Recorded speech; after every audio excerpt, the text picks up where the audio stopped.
त्यो जनमुक्ति सेनाको भेलामा उहाँहरूले कुरा उठाउनु भयो, व्यापक विषय कुरा उठाउनु पहिले पनि उठिरहेको थियो। त्यो उठिसकेपछि त्यहाँको चाहिँ एउटा नेताको हिसाबले, त्यहाँको एउटा अतिथिको हिसाबले मैले भन्नुपर्ने कुरा आयो। हो, मैले भनेको कुरा के थियो भने हो यी कुरा उठेका छन्, यस विषयमा कुनै न कुनै निकायले कुनै कुनै सन्दर्भमा यसको खोज नीति हुनेछ। मैले यति भनेको, मैले आफै उब्जाएर भनेको होइन। उठेको प्रश्नलाई मैले यसरी जवाब दिएको थिएँ। अब मिडिया हुनुहुन्छ, तपाईँको साथीहरू हुनुहुन्छ, अलिकति यसो पायो भने तलमाथि गराइदिनुहुन्छ, त्यो छँदैछ, यसमा मेरो कुनै आपत्ति छैन। तर चाहिँ मिडिया यस्तो हुनुपर्दछ कि फेक न्युजहरू दिनु। यो फेक न्युज भन्न खोजे होइन, कुनै पनि मिडियाले अलिकता सूचित जनतालाई यथार्थ सूचित गर्ने न्युज र भ्युज वास्तविक हो भने देश सिस्टममा जान्छ। अहिले हाम्रो देश अझै सिस्टममा गइसकेका छैन, हामी राजनीतिक नेताहरू नै सिस्टममा गइसकेका छैनौँ। त्यो सङ्क्रमणकालीन अवस्थामा भएको बेला न्युज पनि यस्तो भयो होला भन्ने लाग्दैछ। तर न्युज र भ्युज भिजन बरु आफ्नो विचार हुन्छ, तर न्युज जिम्मेदारी पनि दिनुपर्ने हुन्छ। न्युजमा तलमाथि गर्नु जस्तो यहाँ आइरहेको छ नि, तपाईँले यसो फेसबुकहरू यताउति हेर्न थाल्नुभयो भने दिमाग खराब हुन्छ। उल्टा पुल्टा गरिदिएको छ, पुरै 180 डिग्री फर्काइदिया हुन्छ। त्यो कुरामा तपाईँहरू जस्ता साथीहरूले अलिकता न्युज जाने इमानदारीपूर्वक सत्य तथ्यमा आधारित हुनुपर्छ र त्यो बङ्गाल किन हुँदैन। क्याबिनेटले 19 अर्बको खोजी गर्दैन त्यसो होइन, हामी त्यसको अध्ययनमा छौँ र चाहिँ अब त्यो विभिन्न निकायहरूबाट त्यो खोजी नीति होला, प्रश्न उठेको छ, त्यसको औचित्य र आवश्यकताको आधारमा त्यसलाई अगाडि बढ्छ। जहाँसम्म अर्को प्रश्न तपाईँले उठ्नु भएको थियो लोड सेडिङको कुरा। टोपबहादुर रायमाझी 2072 सालमा पनि ऊर्जा मन्त्रालयमा थिए। तपाईँहरू जस्ता साथीहरू हुनुहुन्छ, सायद सबैलाई मैले आरोप लाउँदैन, कोही साथीले यस्तो पनि गरिदिनु भयो। अहिले पछिल्लो जो यति बेला आयो, टोपबहादुर रायमाझीले 18 घण्टा लोड सेडिङ बनाएको मान्छे हुन् भने होइन। मैले 18 घण्टा लोड सेडिङ बनाउने मान्छे को म? जुन बेलामा म ऊर्जा मन्त्री भएको थिएँ 18 घण्टा लोड सेडिङ थियो, मैले बनाएको थिएन, पहिलेदेखि थियो। त्यति भन्न सक्नु भएन। टोपबहादुर रायमाझीले 18 घण्टा लोड सेडिङ बनाएको व्यक्ति भन्नु। त्यो 18 घण्टा लोड सेडिङ बनाएको भएको अवस्थामा म ऊर्जा मन्त्रालयमा छिरेको थिएँ। जुन बेलामा विनाशकारी भूकम्प गएको थियो, त्यो भूकम्पले देश तहस नहस भएको थियो। राहत, उद्धार र पुनर्निर्माणका कामहरू त्यतिकै जिम्मेवारीपूर्ण तरिकाले गर्नुपर्ने 18 त्यही बेलामा नाकाबन्दी थियो, नाकाबन्दीको सामना गर्नुपर्ने। त्यस्तो बेलामा 18 घण्टा लोड सेडिङ, 3टा सङ्कट थिए, भूकम्प, विनाशकारी भूकम्प, नाकाबन्दी, लोड सेडिङ, यो 3टा सङ्कट थिए। जुन बेलामा मन्त्रालयमा गएको थिएँ 72 सालमा, त्यो देखिसकेपछि यो लोड सेडिङ कसरी मुक्त गर्ने भन्ने मैले एउटा कार्यदल बनाएँ। लोड सेडिङ मुक्त गर्ने कार्यदल बनाएँ, कार्ययोजना बनाइयो। 79 बुँदा, त्यो पढ्नु होला, टोपबहादुर रायमाझीको नेतृत्व बनाए 79 बुँदा कारण। जो कसैले पनि त्यो कार्यदल, त्यो चाहिँ 79 बुँदा चाहिँ त्यो मास्टर प्लानलाई कसैले अस्वीकार गर्दैन कि त्यसैले लोड सेडिङ मुक्त गर्नको लागि त्यसले आधार भूमिको रूपमा काम गर्यो भनेका छन्। जसले ऊर्जा मन्त्रालयमा सोध्नुहोस् अहिले।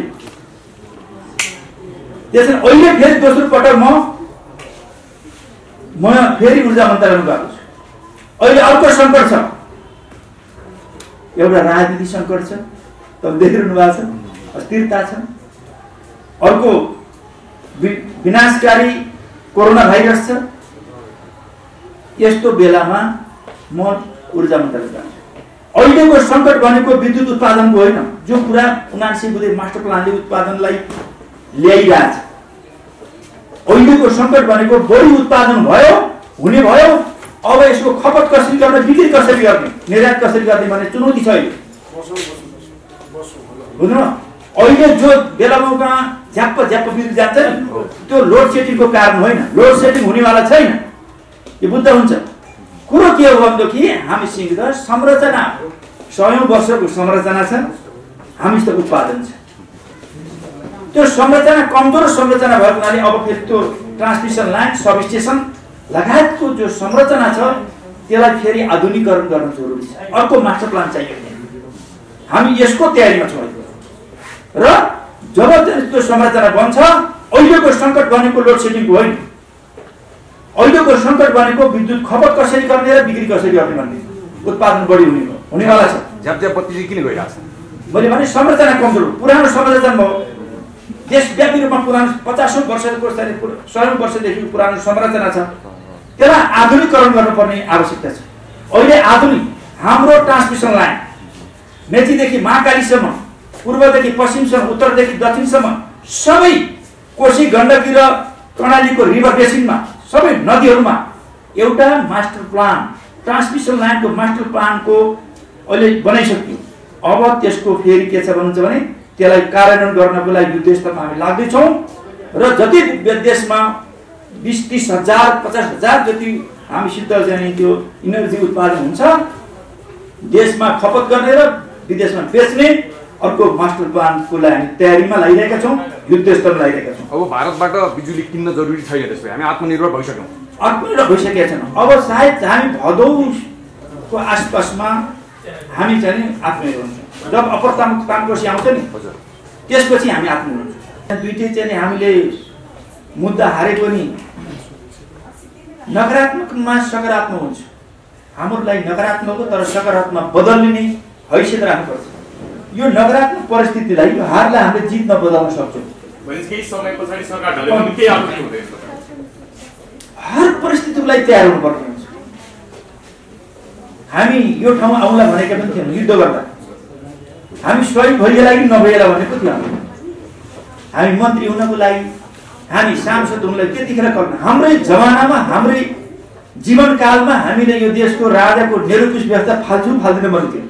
यदि फाल्यो भने ठिकै छ, फालेन भने पनि अर्को पिँढीलाई, हाम्रो सन्ततिलाई नयाँ बाटो देखाइने, हाम्रो अर्को पिँढीले फाल्नेछ भने। तर सौभाग्यवश हाम्रो जीवनकालमा हामीले 240 वर्षको निरङ्कुश व्यवस्थालाई हामीले ढाल्यौँ।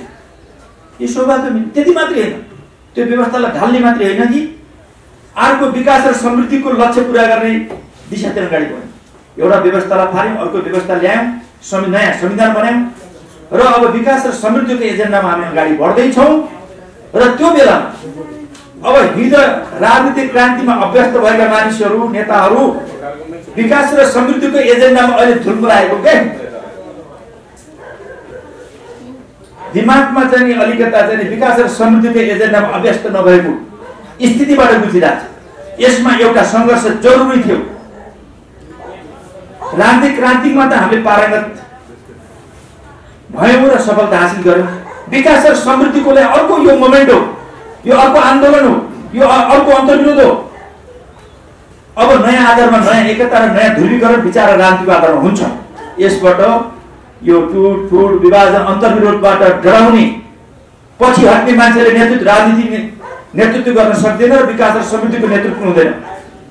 नकारात्मकभित्र सकारात्मक खोज्नुको मतलब मैले भन्न खोजेको के छ भनेदेखि अब यसबाट हामीले विकास र समृद्धिको एजेन्डा अगाडि बढ्यौँ, नयाँ एजेन्डा अगाडि बढ्यौँ। अब नयाँ प्रकारको ध्रुवीकरण हुन्छ। हिजो हामी कहाँ थियौँ? मसालमा थियौँ कि चौथो माध्यममा थियो कि मोटो सभा थियौँ कि पातलो सभा थियौँ कि अथवा माओवादीमा थियौँ कि एमाले? यो होइन। अब त हाम्रो एजेन्डा विकास र समृद्धि हो। नाम के हो छोडिदिनुहोस्। अहिले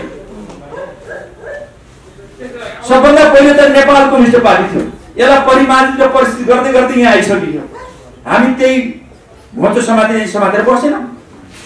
हामीले आफूलाई पनि परिमार्जित र परिष्कृत गर्दै जानुपर्ने हुन्छ। यही ठाउँमा मात्र पुरानै विचारले, पुरानै योजनाले, पुरानै कार्यक्रमले, पुरानै लक्ष्यले हाम्रो अहिलेका आवश्यकता पुरा हुँदैन। दुईटा प्रश्न छ। काशी जाने कुतीको बाटो हिँडेर हुँदैन, काशी जानुपर्ने छ, कुतीको बाटो हिँडेर काशी पुगिँदैन। त्यसकारणले काम कुरो एकातिर, कुम्लो बोके ठिमीतिर विकास र समृद्धिको एजेन्डा छ। अनि पछि हामी अर्कै चाहिँ विचार लिएर हुँदैन। त्यही अनुसारको लक्ष्य, उद्देश्य, कार्यक्रम, राजनीति सबै निर्माण गर्न जरुरी छ।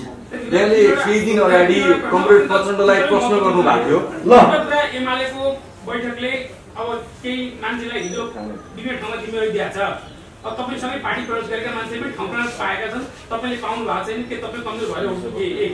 अनि अर्को कुरा तपाईँले अब सांसद गए पनि जाओस्, मन्त्री नजाओस् भनेर मन्त्री खाना मात्र गएको भनेका छन्।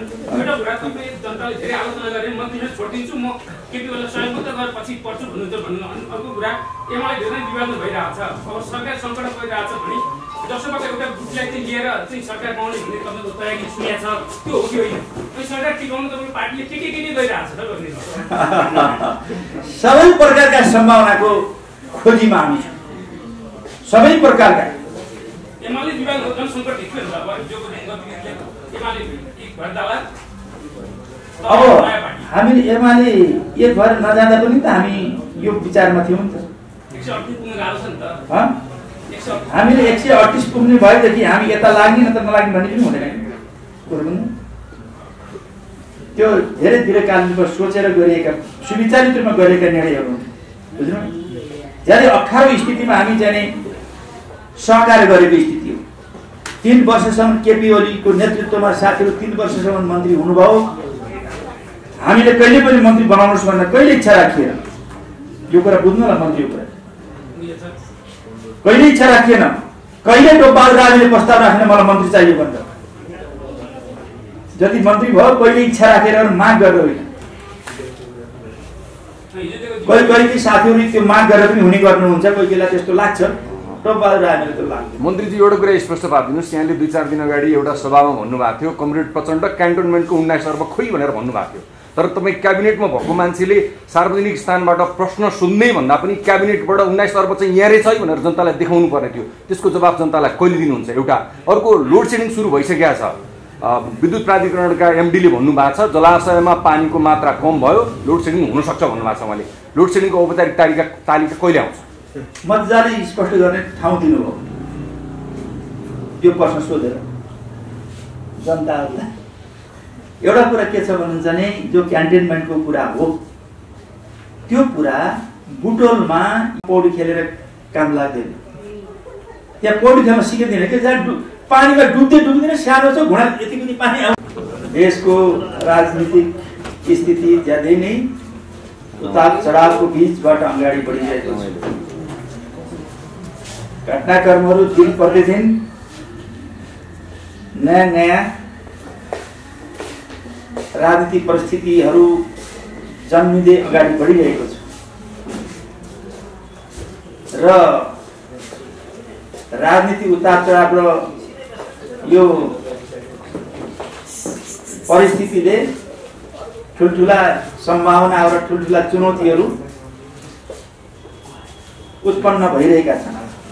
यो हामी सबैलाई जानकारी छ र मैले यो भनिरहनु पर्ने दोहोऱ्याइरहनु पर्ने धेरै आवश्यकता छ जस्तो मलाई लाग्दैन। जहाँसम्म हामीले संविधान निर्माण गरिसकेपछि राज्य व्यवस्थामा परिवर्तन ल्याइसकेपछि र हामीले विगतमा निर्वाचनमा वामपन्थीहरूको झन्डै 2/3 बहुमतको जनमत हासिल गरिसकेपछि मैले यहाँहरूलाई के जानकारी गरौँ भने देशमा अब राजनीतिक क्रान्तिको एक हदसम्म अन्त्य भयो। अब विकास र समृद्धिको महान अभियात्रामा हामी अगाडि बढ्यौँ भनेर हामी सत्तापक्ष प्रतिपक्ष सबैले उद्घोष गरे। तर नेकपा भन्नुहोस् नेपाल कम्युनिस्ट पार्टी नेकपामा एउटा अन्तर्विरोध जन्मियो। त्यो अन्तर्विरोध त्यो विचार राजनीतिसँग, योजना र कार्यक्रमसँग, विधि र प्रक्रिया मापदण्डसँग, राष्ट्र जनता र विकास र समृद्धिसँग कम र खास पद प्रतिष्ठासँग बढी जोड, पद प्रतिष्ठाको कारणले त्यो अन्तर्विरोध पैदा भयो र हामीले त्यो अन्तर्विरोधलाई विचार राजनीतिमा केन्द्रित गर्न र विचार राजनीतिको आधारमा पार्टीलाई बचाउनको लागि, एकताबद्ध गर्नको लागि हामी लड्यौँ, हामीले कोसिस गर्यौँ। तर एक थरी साथीहरू, नेताहरू, सांसदहरू आफ्नै प्रधानमन्त्री सर्वसम्मत नेता पहिलो अध्यक्षलाई कारबाही गर्ने, अपदस्थ गर्ने, सडकमा लगेर पछार्ने उद्देश्यका साथ अगाडि बढ्नु। प्रतिपक्षले अविश्वास राख्ने, अपदस्थ गर्ने कुरालाई सामान्यतः जायज ठानिन्छ, तर आफ्नो पार्टीका नेता र सांसदहरूले त्यो किसिमको जो अभियान चलाउनु भयो र उहाँहरूले विशेष अधिवेशन मार्फत सरकारलाई अविश्वासको प्रस्ताव पेश गर्ने उद्देश्यले अगाडि बढिसकेपछि देशमा गम्भीर सङ्कट आउने, देशमा अस्थिरता आउने, अशान्ति हुने, एक प्रकारले भन्यो भने हामीले लडेर ल्याएको व्यवस्था, संघीय गणतन्त्र र संविधान नै नरहने खालको स्थिति सिर्जना होला, अन्तर्गत होला भन्ने लाएर अब यो अस्थिरताबाट बचाउन, परिवर्तनका मुद्दाहरूलाई बचाउन, विकास र समृद्धिलाई निरन्तर दिनको लागि त्यो संसदलाई विघटन गरेर नयाँ ताजा जनादेशमा जानु आवश्यक ठानियो। यद्यपि त्यो पहल, त्यो अभियान भन्नुहोस्, त्यो निर्णय बाध्यता थियो, रहरको कुरा थियो, बाध्यता थियो र हामी निर्वाचनको लागि हामी तयार भयौँ र त्यो निर्वाचन गराउनको लागि हामी सरकारमा पनि सहभागी भयौँ। निर्वाचन गराउनको लागि, राजनीतिक स्थिरताको लागि हामी सरकारमा सहभागी भयौँ। हामी सबैलाई जानकारी छ, सर्वोच्चले संसद पुनर्स्थापना गरिदियो। यद्यपि त्यो हाम्रो पक्षमा निर्णय थिएन, हामी त निर्वाचनमा जाने भनेका थियौँ, संसद पुनर्स्थापना गरिदियो, तर सर्वोच्चको निर्णयलाई हामीले लागू गर्ने, त्यसलाई मान्ने भनेर अगाडि बढ्यो। र दोस्रो फेरि कटेलजीको चाहिँ मुद्दा अनुसार नेपाल कम्युनिस्ट पार्टीको लागि उहाँले आफ्नो भएको दावा गरेर मुद्दामा जानुभयो। त्यो मुद्दामा पनि हामीले हार्यौँ। एक प्रकारले भन्यो भने संसद विघटन गर्ने भन्ने हाम्रो निर्णयमा पनि हामीले हार्यौँ र पार्टी, नेपाल कम्युनिस्ट पार्टी नेकपाको विषयमा पनि हामीले हार्यौँ, त्यो मुद्दामा पनि। तर हार्दा हार्दै पनि सर्वोच्चको निर्णयलाई, दुवै निर्णयलाई हामीले सम्मान गर्ने र कार्यान्वयन गर्ने, इमान्दारीपूर्वक कार्यान्वयन गर्ने भनेर हामी अगाडि बढ्यौँ। अब देशमा अहिले नयाँ परिस्थिति सिर्जना भएको छ। यी दुवै प्रकारका मुद्दा हामीले हारिसकेपछि नयाँ परिस्थिति सिर्जना भएको छ। हामी दोस्रो मुद्दामा हामीले हारिसकेपछि सर्वोच्चले नेपाल कम्युनिस्ट पार्टी कटेलजीलाई जिम्मा लगाएको छ, उहाँले जित्नु भएको छ र नेपाल कम्युनिस्ट पार्टी भनेर एकतामा रहेका नेकपाका सम्पूर्ण नेता कार्यकर्ताहरूलाई पूर्व समूहमा फर्किनको लागि निर्देशित गरिएको छ। यसकारणले हामी नेकपा भइसकेका थियौँ। पूर्व एमाले र पूर्व माओवादी केन्द्र विघटन गरेर नेपाल कम्युनिस्ट पार्टी नेकपा बनिसकेका थिए। अब पूर्व समूह फर्किनुहोस् भनिसकेपछि हामी त कोही यता कोही उता भइसकेका थियौँ। वैचारिक रूपले हामी बिचमा जब नेपाल कम्युनिस्ट पार्टी भइसक्यौँ र नेपाल कम्युनिस्ट पार्टी भइसकेपछि जुन किसिमको विचारको सङ्घर्ष चलिरहेको थियो, यद्यपि त्यो पद प्रतिष्ठामा केन्द्रित थियो, तर त्यो चिन्तन विचारसँग सम्बन्धित थियो। हामीले सबैले भनेका थियौँ, राष्ट्रले भनेको थिए, म दोहोऱ्याएर भन्न चाहन्छु, अब राजनीतिक क्रान्तिको एक समय अन्त्य र विकास र समृद्धि आर्थिक क्रान्तिको एजेन्डा अगाडि बढ्यो। हामी समाजवादमा पुग्ने लक्ष्य राखेर हामी अगाडि बढ्यौँ भन्यौँ। तर नेकपाको अन्तर्विरोधले कोही सरकारमा कोही सडकमा दुई खेमामा बाँड्यो। हामीले ठान्यौँ कि अब अहिले सडकमा जाने, अहिले ढुङ्गामुढा गर्ने, अहिले राजनीतिक क्रान्ति गर्ने बेला होइन। हाम्रो कार्यदिशा, राजनीतिक कार्यदिशा भनेको विकास र समृद्धि हो, आर्थिक क्रान्ति गर्ने हो। हामी त्यसमा अडिनुपर्छ भन्ने हामीले केपी शर्मा ओलीजीले शान्ति र स्थिरता, विकास र समृद्धिको एजेन्डालाई बोक्नुभयो। हामी उहाँसित सहकार्य गर्यौँ नेकपा छँदा। अब सर्वोच्च मुद्दा हारिसकेपछि हामी फर्किनु पर्ने स्थिति आयो।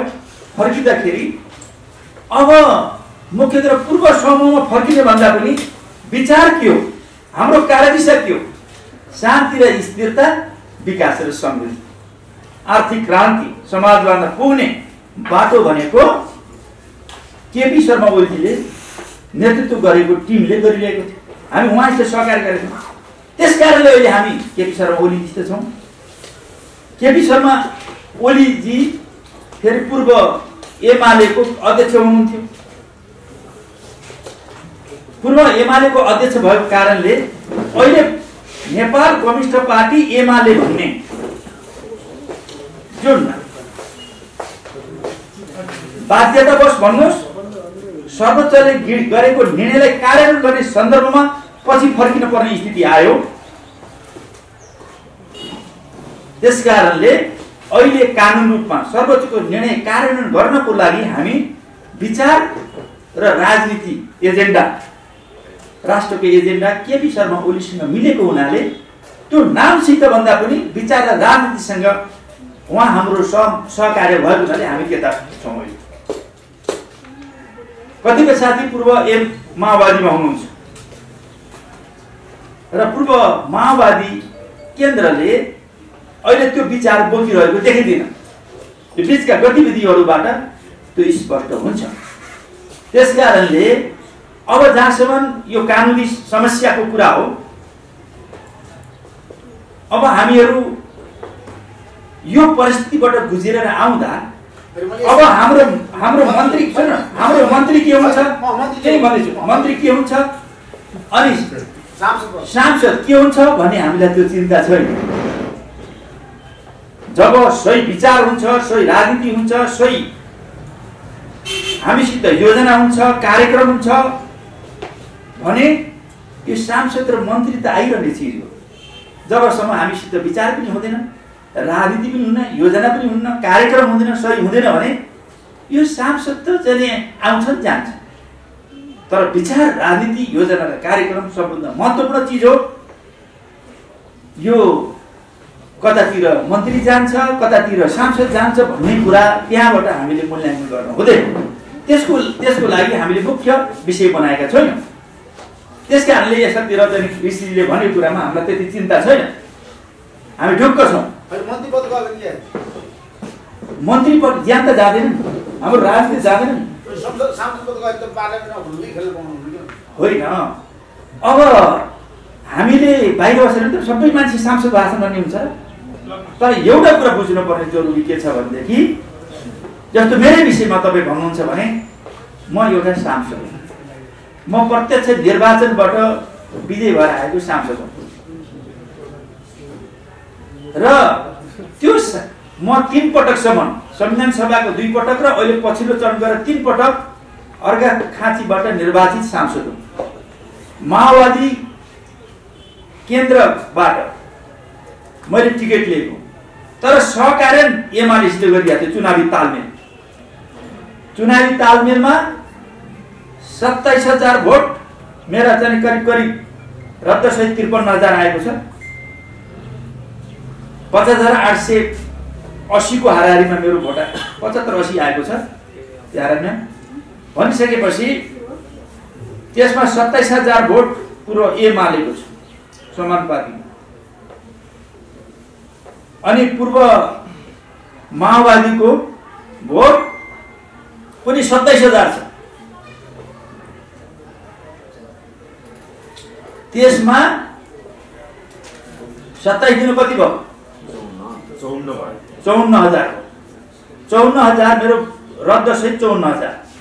सदर भोट 50 करिब 51,000 करिब 3,000 भोट रद्द भएको छ। यसमा मैले भन्न चाहन्छु के भनेदेखि पूर्व एमालेको 27,000 भोट छ, माओवादी केन्द्रको 13,000 छ, मेरो पपुलर भोट 14,000 छ। अनि त्यो माओवादी केन्द्रकोमा पनि मेरो त अहिले पनि त होला नि मेरो साझेदारी, मेरो पपुलर भोट मात्रै होइन। यस्तो स्थितिमा जनमतको कदर गर्ने हो, जनमतको कदर गर्ने हो भने पनि मेरो हकमा गर्नुहुन्छ, अरूको हकमा पनि सही होला। जनमतको कदर गर्ने हो भने यो संसद कानुनी रूपले कुनै कारणवश कोही नेताले साथीहरूले हटाइदिनु भयो भने पनि मलाई चिन्ता छैन, उहाँहरूले सोच्न पर्ने स्थिति छ। मन्त्रीजी, तपाईँलाई चाहिँ आज त्यसो भए पूर्व माओवादी केन्द्रको नेता भन्दा गर्व छ कि अब एमालेको अहिलेको नेकपा एमाले जसरी अदालतले बिउताइदिएपछि नेकपा एमालेको नेता भन्दा गर्व छ? किनभने तपाईँको यो स्थिति बन्नुमा त हिजो जनयुद्धको भूमिका थियो होला नि। जनयुद्ध भनेपछि हामी त पहिला त चाहिँ म त मसालमा थिएँ,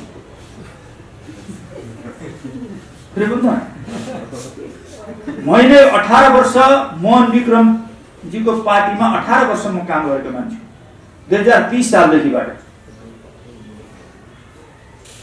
मेरो राजनीतिक गुरु भनेको मोहन विक्रम सिंहजी हो। उहाँ विद्वान हुन्छ, उहाँ धेरै ऐतिहासिक सबैको चाहिँ आस्थाको केन्द्र हो, तर उहाँको राजनीति अगाडि बढ्ने नदेखिसकेपछि मैले मसाल 2048 सालमा छोडिदिएँ। म 18 वर्ष मैले काम गरेको थिएँ, म मसालमा थिएँ भनेर मैले त्यसको स्वामित्व चाहिँ मैले गर्व गर्नुपर्छ भन्ने हो भने म मसालमा आउनुपर्छ। मैले त्यतातिर अहिले त्यहाँ भइरहेको मेरो हालत के हुन्थ्यो मसालमा, सबै कुरा आउँदैछु। अनि पछि हामीले एकता केन्द्र बनायौँ 48 सालमा, केही समयपछि माओवादी बनायौँ, केही समयपछि माओवादी केन्द्र बनायौँ। हामीले त परिवर्तन गर्दै आएका छौँ। 10 वर्षको जनयुद्धको क्रममा हामीले अन्तिममा हामीले माओवादी हुँदै माओवादी केन्द्र बनायौँ, नेपाल कम्युनिस्ट माओवादी केन्द्र बनायौँ, हामीले धेरै बनायौँ। हामीले त्यस बीचमा मैले बाबुराम भट्टराईलाई पनि काफी मात्रामा सहयोग गरेको थिएँ। बाबुराम भट्टराई छोडेर हिँड्नुभयो, यदि बाबुराम भट्टराईको पछि लागेको भए मेरो के हुन्थ्यो? निकट मानिन्थे। ल बाबुराम भट्टराईले इष्ट बिगार्नु भयो। अब माओवादी केन्द्रमा भएका साथीले पनि मैले भन्ने गरेको छु, रसी गल गई ऐठ रह गया, ऐठन रह गया पनि भन्छ कहिलेकाहीँ। रसी गरिसक्यो, गाँठो मात्रै गोजा हालेर बसेर के गर्ने? गाँठो कि गाँठो डल्लो, अरू त रसी त काम लाग्ने भएन। त्यस कारणले टोपबहादुर रायमाझीको पृष्ठभूमि मसाल, एकता केन्द्र अनि माओवादी, नेकपा माओवादी केन्द्र हुँदै अहिले नेकपा एमालेसम्म आइपुगेको छ।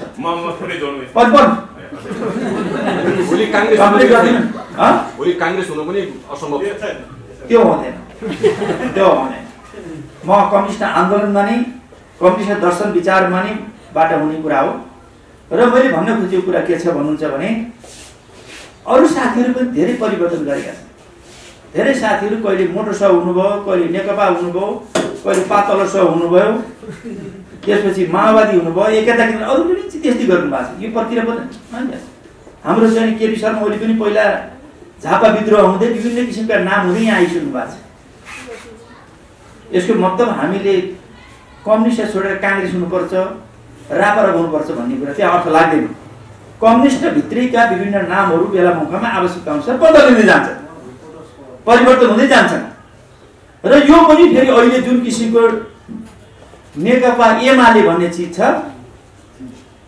हामी के छ भन्नुहुन्छ भने हामी त नेकपा नेपाल कम्युनिस्ट पार्टी भइसकेका छौँ। यो सर्वोच्चको निर्णय मान्न पर्ने स्थितिको कारण त्यहाँ जान पर्ने थियो। त्यहाँ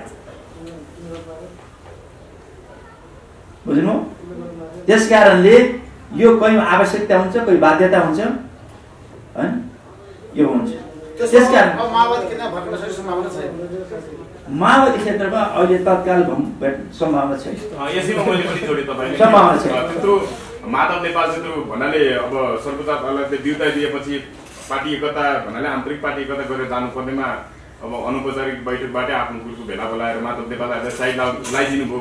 अहिले तपाईँहरूलाई समर्थन गरे जस्तो गरेर तपाईँहरू जो माओवादीबाट प्रतिनिधित्व गर्नुहुन्छ उहाँलाई ठुला ठुला पद दिए होला, तर भोलिलाई मन पऱ्यो भने फेरि भित्तामै पुर्याइदिनु हुन्छ भन्ने चिन्ता लाग्छै लाग्दैन कतातिर मान्छेलाई त्यो चिन्ता लाग्दैन। अरूले बनाइदिएर बन्ने अहिले चाहिँ हटाएर हट्ने होइन, आफ्नो दृष्टिकोण अनुसार आफ्नो विचार अनुसार अगाडि बढ्ने कुरा।